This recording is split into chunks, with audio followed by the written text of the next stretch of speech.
So,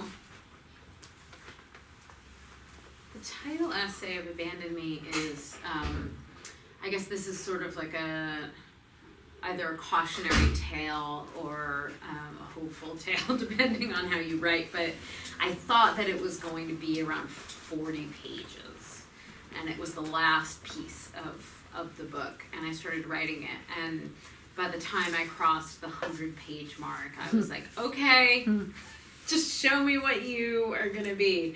And it ended up being about 130 pages. And it really sort of takes a lot of the pieces. When I think about this book, I sometimes think of the essays, the 7 or 8 essays that begin the book as a kind of archipelago.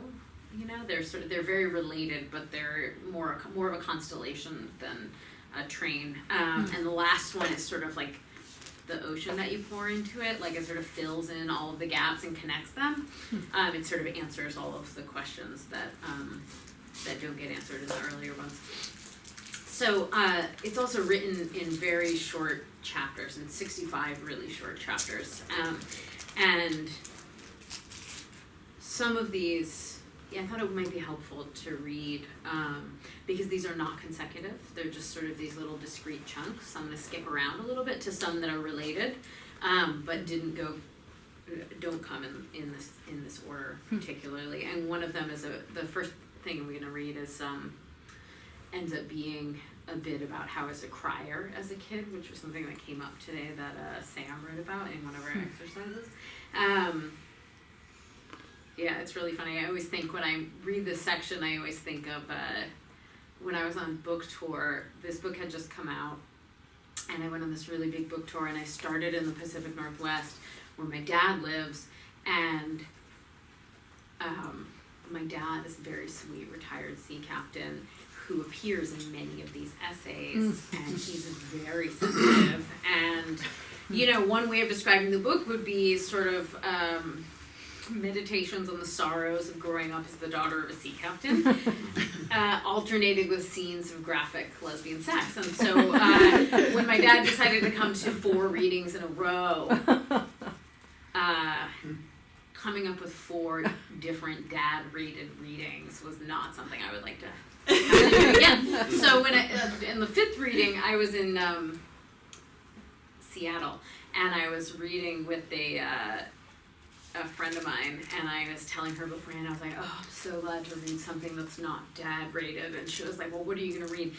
And I said, well, I'm either going to read an essay about how much I love hickeys, or I'm going to read about how much I cried during my childhood. And she was like, well, do you think Seattle is more of a crying city or a hickey city? And we looked at each other and we were like, crying. So now when I'm deciding about what to read from this book, I often think, is this more of a hickey audience or a crying audience? But truly, every audience is a crying audience. So, okay. In the small Texas town, the trains ran all day.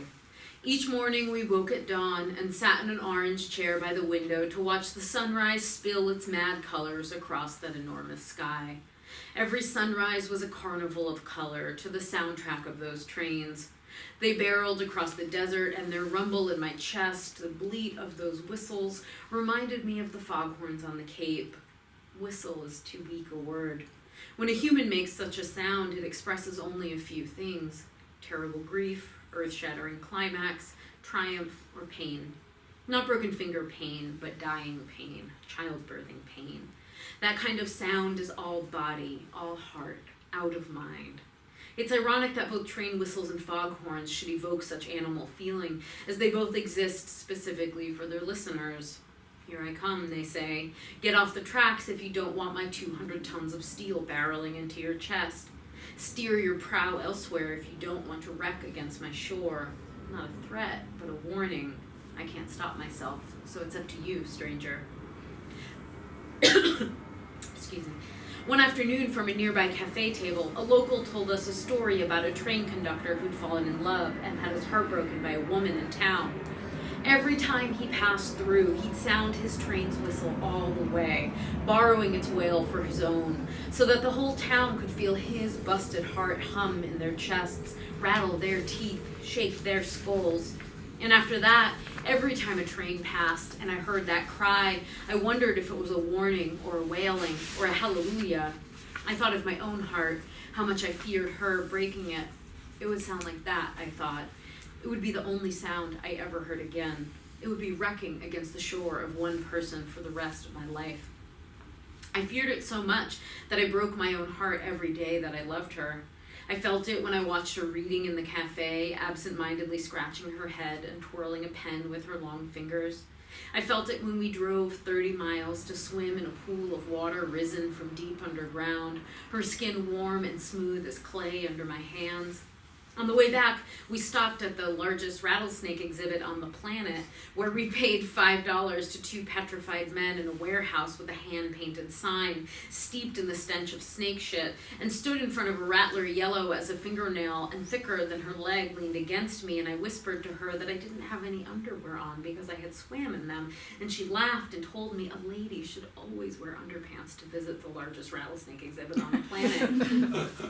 When I made love to her in that chair by the window, dawn glowing her body like a fruit split open to its wet center, I felt it, the way you feel a fall just looking over the edge of a roof.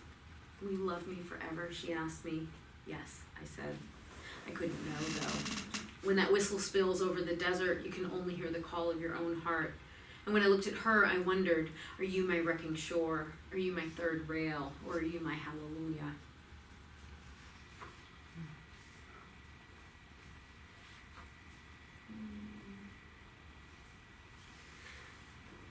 So this is like 30 pages later.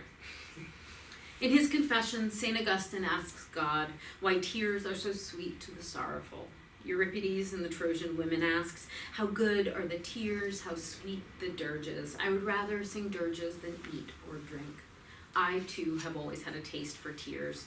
I was a colicky baby and an emotional child.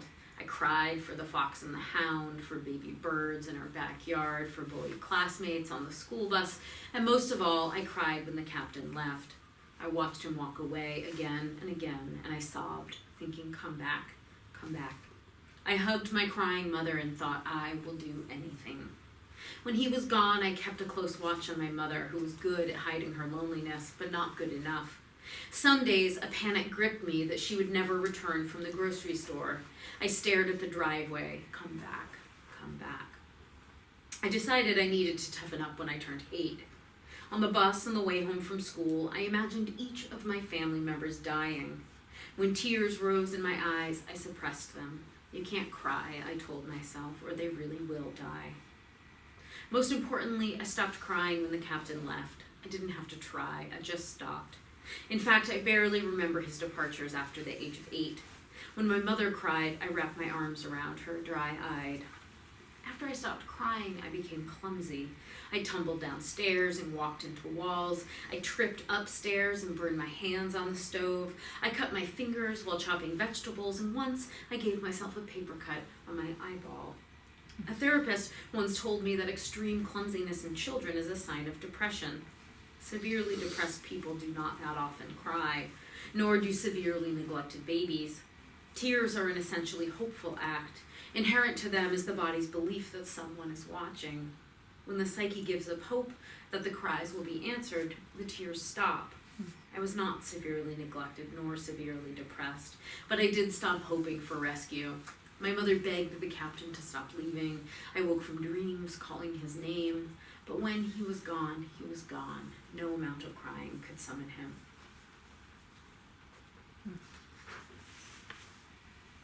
4 months into loving her, I cried. Once I started, I couldn't stop. It was not voluptuous, it was not ecstatic, it was not sweet, except in the way that a sweet thing is a siren, its call impossible to ignore.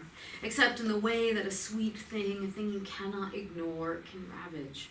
If sweet means irresistible, then my tears were sweet, but they were not pretty, and they did not taste good.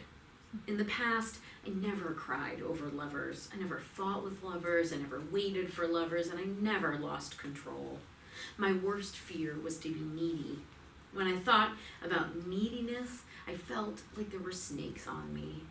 When I thought about asking for something that someone couldn't or wouldn't give me, I felt like I had stepped in shit. Women who obsessed over men who did not give them what they needed repelled me as if need were a contagious disease. I looked at the broken-hearted, at the needy, at the unrequited, at women who waited like my mother had waited, and I thought, never. In Aesop's fable of the fox and the grapes, the fox desires the grapes. The grapes, however, are out of his reach. So the fox tells himself he does not want the grapes. The grapes make him sick. He convinces himself. When I was still a child, I had decided that grapes weren't so sweet after all. I would rather have lived in a world without the sweetness of grapes than in this world, where grapes were often out of reach and did not lower themselves, no matter how hard I cried. At 32, I bit her lip. That sweet flooded my mouth, and I remembered. I often kidded about the voracious need that must be hiding deep inside me. I sat for hours in therapy sessions searching for my feelings. I wanted to get in touch with them. I thought that when I finally found them, it would be like a reunion with a childhood friend, emotional, surely, but also sweet, a reward for all my hard work in therapy. I did not think that I was leaving messages for a serial killer. I did not think that my feelings, receiving my invitation, would arrive on my doorstep like a cabal of mad women and refuse to leave. I thought that the host of the party decided when it ended and her guests went home. But feelings have terrible manners. They are like children or drunks. They are mad.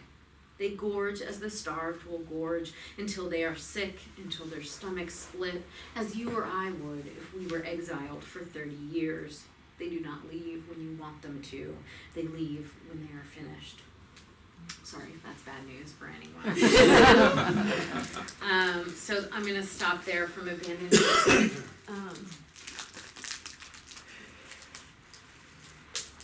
I'm going to read a little bit of new material.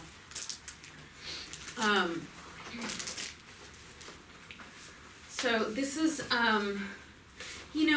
there's a lot of stuff in this new book that I'm finishing, but it's all kind of heavy. And so I'm sort of saving myself because I'm going to have to read from it a lot, and it's a little bit rough, so I thought I would read from something a little bit lighter. It's still got stuff in it, but, so this is actually from the book that I'm working on, the book that will come after Girlhood. And do I want to tell you anything about it? Basically, after I finished this book, I had like 2 years of sort of recovery from it. And I had all these like really silly dating adventures, and then I spent a year celibate, intentionally celibate, and this book is actually about that. So if anybody here is trying to give something up, then this is for you. The dry season, summer 2016. You're going to have to acknowledge the ridiculousness of making such a big deal out of 3 months of no sex, my mother reminds me unnecessarily. There are people who, I know, I tell her, of course I know that. Amy and I meet at the cafe on Bedford to work together. After a few hours of typing on our laptops at adjacent tables, we break for lunch. Over our exorbitantly priced grain bowls, I explain to her that I'm going to spend 90 days celibate. Amy has been single for 3 years. She finishes chewing her mouthful of greens and swallows. Oh, you're going to give up sex for 3 whole months? She laughs richly, like a villain in a children's cartoon, and then concludes, fuck you. There are different kinds of celibacy. In the 13th through 16th centuries, the Beguines were religious orders of women in Northern Europe who lived in semi-monastic communes called beguinage, each with their own self-designated rules. They lived among the poor and worked in service. The Beguines were celibate and unmarried, but they took no vows, did not give up their property, and could leave the order at any time. They traveled, preached, and lived more freely than most any women in the world. Sometimes I think about how people who stop smoking in the UK say that they gave up cigarettes, whereas we say that we quit them. It has always seemed to indicate a fundamental difference in relationship. To quit something is to leave, to remove oneself from the sight of it. We quit jobs, people, homes. To give something up is to cede, to relinquish it. It is more surrender than departure. For years, I had a glittery bumper sticker on my old car that said in voluptuous glittery font, "Don't quit, surrender," one of the more sanctimonious 12-step slogans. My ex and I put it there for laughs, but over the years, my reading of it became increasingly earnest, especially after we broke up. "I can't quit you, baby," sings Robert Plant, "so I'm going to put you down for a while." "Don't you think you should take a break?" my mother asked me when I was 32. I had just ended a 3-year relationship. I had not been single since my first relationship at 15. I had been preoccupied with one person or another since I was 11 years old. "Probably," I said, though I had already begun the next relationship. Giving up an abusive relationship can be harder than giving up a drug, I found 2 years later. When I finally did, I thought, you should take a break. Then I got into another relationship, and then another, and then another, and then another, and then another. After each one, I thought, you should take a break. The Begins did not quit sex.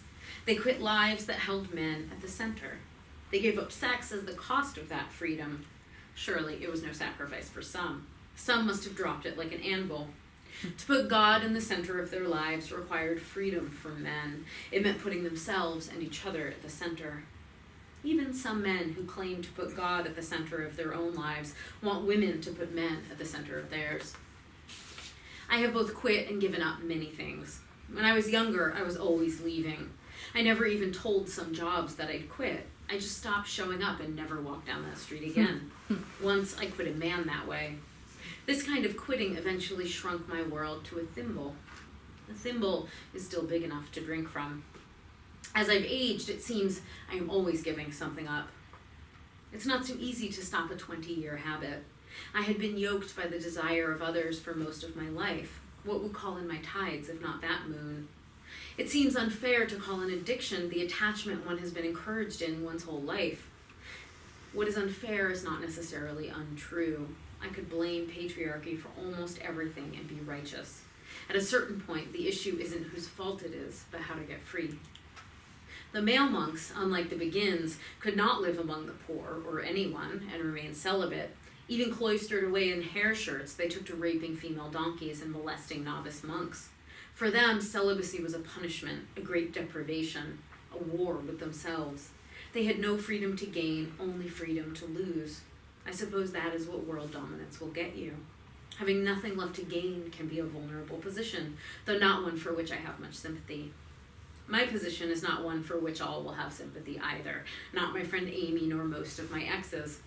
I've been thinking about my exes because I am making a comprehensive list of them to review during my celibacy. It is a sobering exercise, the list of my mistakes tedious in its repetition. I'm interested in making different mistakes.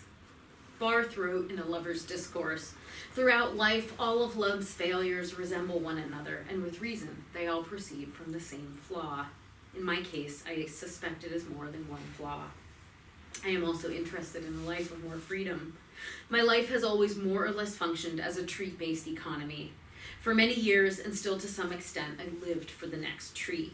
A bag of heroin, a drink, a cigarette, a cookie. Mostly the objects of my obsession have occurred in a descending order of lethality, an arc really, beginning in childhood with books, food, and attention. In my late teens and 20s, it was hard drugs, then back to food, exercise, and of all things, work.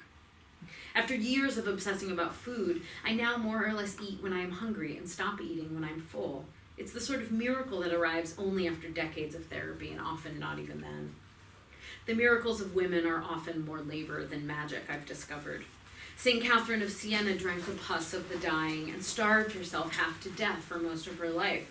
Her rewards were exemption from marriage and the liberty to preach like a man. She mockingly referred to the Pope as daddy and scolded him publicly. By the time she starved herself to death, she was one of Italy's leading ecclesiastical authorities and statesmen. Historically, at least, celibacy has often been the bedrock upon which our sovereignty is built.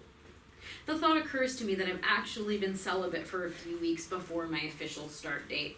I wonder if I can prorate my time and subtract it from my 90 days.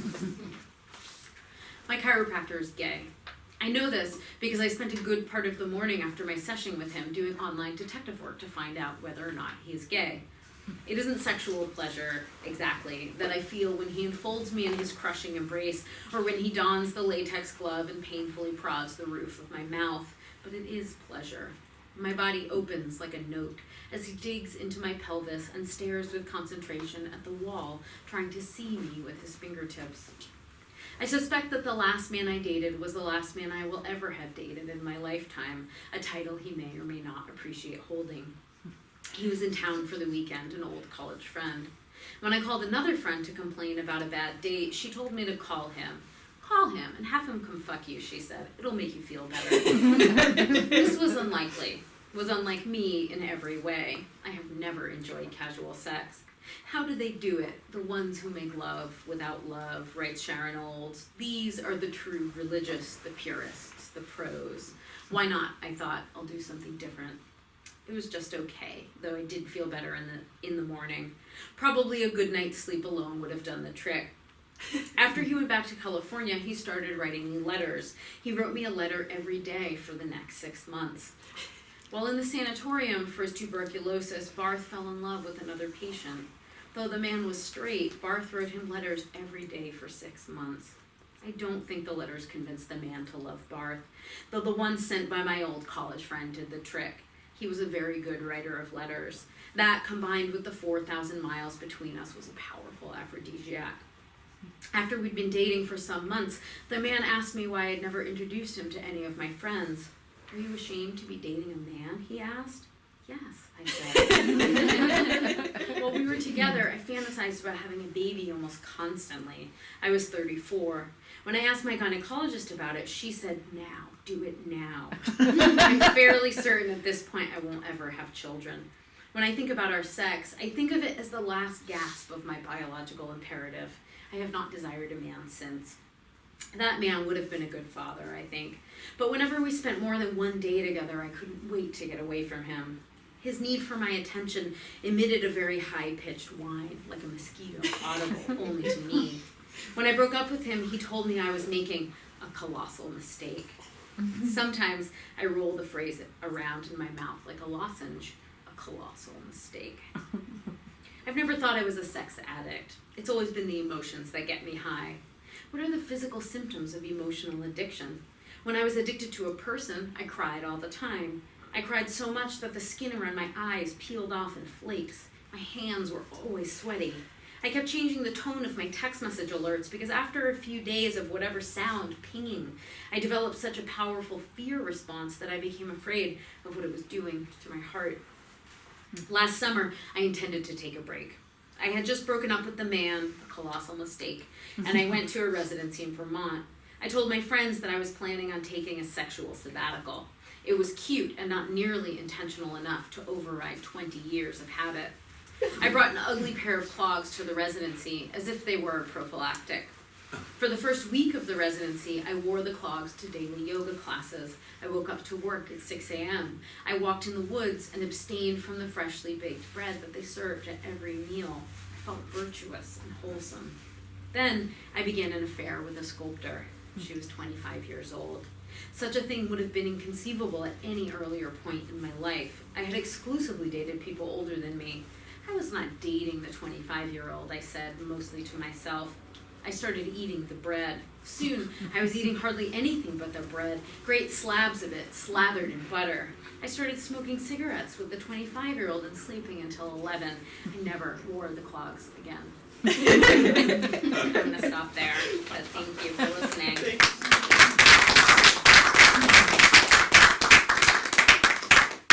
So I'm happy to answer any questions that you have. I'm unflappable. But if you don't have any, that's fine too. That's not a dare, I hope. I have a question for you to kick it off. Mm-hmm.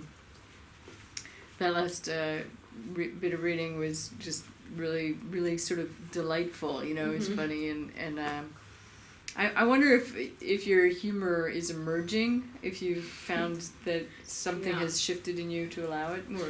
Yeah, I think it's weird because I've always been very silly, and I think, funny in person. I'm a very sort of light, like I laugh really easily, and I'm like kind of always in a good mood. It's weird. Like I just wake up happy every morning. And but my work is like a little bit humorless, and I think I sort of put it all in there, you know, so that I can be lighter in my life. But I have worked through so many things in my work that I actually do think I've sort of gotten through it, you know what I mean? Like I don't have any big secrets anymore. I mean, and I think that this is part of like how the gaze turns outward, because it turns to other places inward, right? Just not like the depths, the like dark, murky depths, because I've sort of, you know, excavated all of the sewage. Like there's not really anything left, and so that leaves room for like other aspects of my personality. It's not the same urgency, you know, which I'm really happy about. I mean, there are parts like there are some humorous parts in Whipsmart, but I don't know if it translates on the other end, because it can be hard to laugh at some of those things. But it was actually, being a dominatrix is a really funny job. Very silly. So you said you're working on the book after Girlhood. Do you find it difficult to, because both of them are about your life, to differentiate the themes of both? Yeah, I mean, I'm not working on like one day and one the next. Well, I guess I am actually a little bit, but no, because they're about different times, and they're about really different. I'm writing from very different places, you know.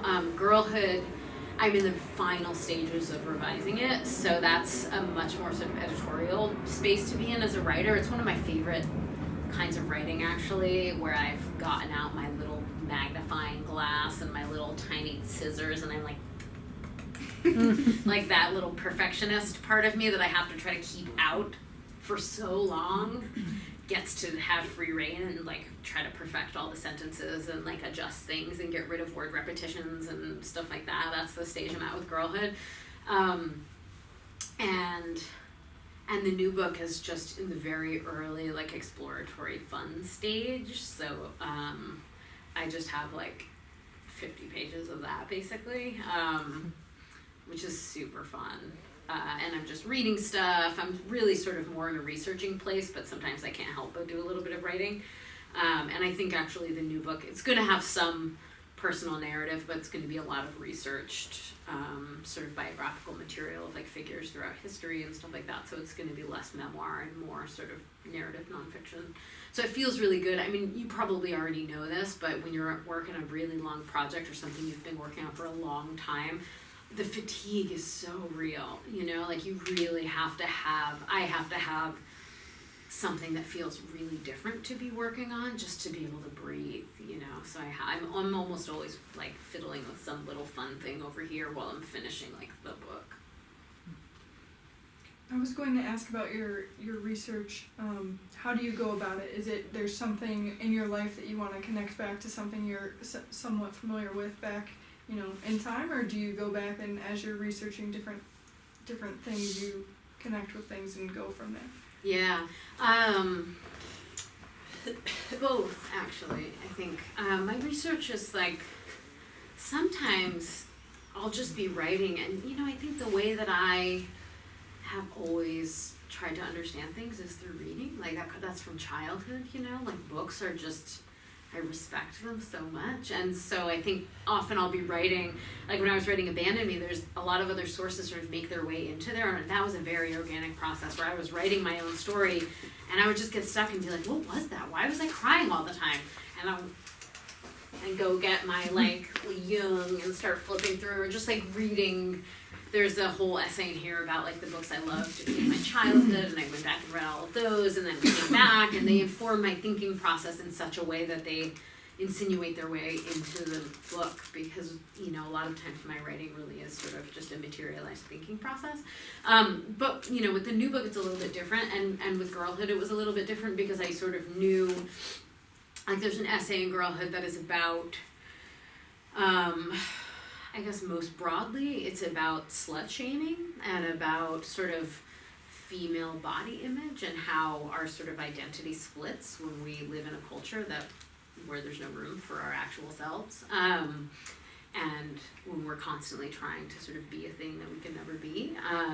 And so I just went and read sort of exploratorily, and I read like a lot of academic articles, and I read books that were really straightforwardly about sort of sexual harassment and body image and identity and consent. But then I also was reading about like identity formation and like reading Lacan and watching, you know, movies. I reread House of Mirth, and I just like sort of cast a really broad net. And the things that interest me, I sort of think of myself like a magpie or a bowerbird or something, where I'm just like, oh, I like that, and then I'll take a little bit of that, and then I go home and I take out all my jewels and I start arranging them. And the beautiful thing about being an artist is that I'm not confined by the responsibilities of a researcher or a scholar, you know? So I have a works cited page at the back of my book, but I don't feel the same obligation to transmit ideas in the truest spirit that they were first written, right? I'm a little bit more comfortable sort of using them for my own purposes, you know, not like misrepresenting the ideas of other thinkers, but really sort of dropping them in at places where they're suggesting the things that I want to suggest, you know?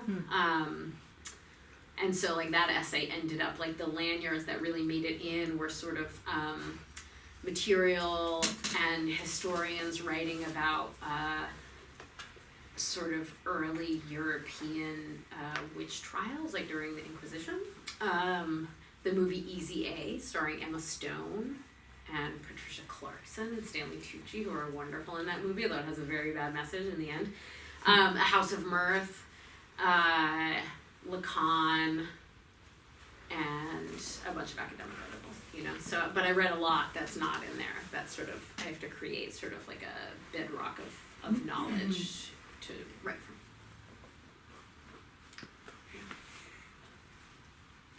So I'm sorry. No, go ahead. So a knee-jerk reaction that I've seen in response to writing that deals with sexual content. I notice it more so with female writers, but male writers get kind of condemned for, you know, the word pornographic. I've heard come up in criticisms of writing that deals with sexual content, even though, you know, the way you describe Whip Smart is something that paints, you know, these things in a very unglamorous, in a very unsexy light, which would be very, you know, in my view at least, sort of the opposite of what porn's meant to do, which is meant to get people off. This is something very different, and yet I noticed, you know, maybe this hasn't been your experience, but for some people, you know, when the word pornographic comes up, it's almost like there's no meaningful difference between the two. It's just used as, it's just thrown as this dismissive term. Right. Has that been your experience at your point, dealing, you know, with a lot of the sexual content? You know, what's your response to it if it has been part of your experience? Sure. And Yeah. do you give a shit? Yeah. I mean, it's really unpleasant to write books that are about desire and body in a culture that's like terrified by desire in the body. And I think it's interesting because like the word pornographic, it says like you can't quite narrow it down where it's like, are they against pornography? Because it's not. It's just like sex makes people uncomfortable. Writing about the body makes people uncomfortable. So, I mean, I guess like the short answer is that I've just learned to answer any question with any kind of answer. Where I'll be like, you know, that's really interesting. So, when I was structuring the book, I really was sort of thinking about it as a counter-linear narrative, and I'll just talk about whatever I want, because it's not, and I do it more elegantly than that, but I really sort of, when I started doing interviews right after Whip Smart came out, I just, and this is, you have to erase this from the camera, you have to edit this out, but I was actually doing an interview for Fresh Air with Terry Gross, and it was like, I was like, okay, this is going to be the good interview where she's going to ask me the good questions, and instead she was like, what was it like to tie people up? And I was like, Terry.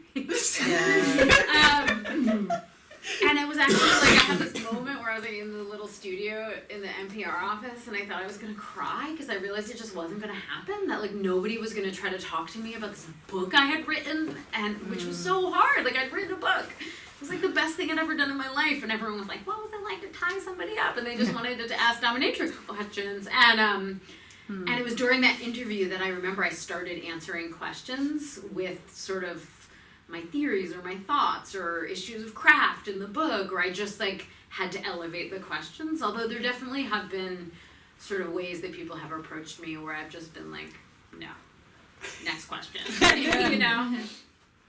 I mean, people just reveal themselves, you know what I mean? But I'm pretty comfortable with it at this point. I'm not holding on to it. Thank you so much. So my question is related to hers. In that Whip Smart, the topic was very shocking to many people. So I'm wondering, one, did that give you more publicity options? And you sort of talked about it earlier. Yeah, no. I mean, I was on the cover of the New York Post, but I don't think that sold any books. Like, I don't know that the Post readers are big book buyers, but no, I think it actually was hard, right? Because people don't really know what to do with that. And when it comes down to it, people are interested in sort of provocative subject matter, but they're made pretty uncomfortable by it. You know what I mean? And so when it comes to actually featuring it or talking about it or framing it in a certain way, like people don't even really know how to talk about it. And